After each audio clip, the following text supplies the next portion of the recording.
প্রিয় দর্শক, আমি আছি এখন ন্যায্য মূল্য এবং কি রাস্তাঘাটের মাঝামাঝি যে জায়গাটা, এই জায়গাটার আপনারা দেখতেছেন একটা সময় নৌকা চলাচল করতো।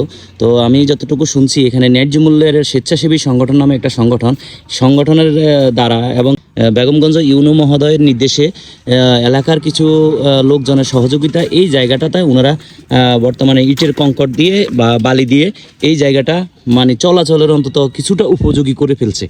তো অবশ্যই আমি একটা জিনিস ওনাদেরকে সাধুবাদ জানাই, এই সংগঠনের দ্বারা যে আমাদের রাস্তার কাজ সংস্কার কাজটি অন্তত কিছুটা হলো মানুষ উপকৃত হয়েছে, এই জন্য তাদেরকে ধন্যবাদ জানাই।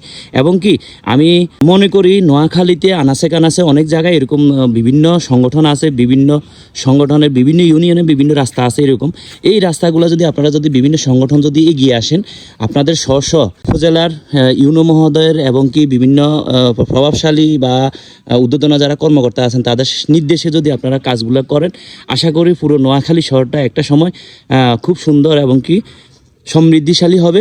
এই আশাবাদ ব্যক্ত করে আজকের জন্য বিদায় নিচ্ছি। আসসালামু আলাইকুম ওয়া রাহমাতুল্লাহি ওয়া বারাকাতুহু।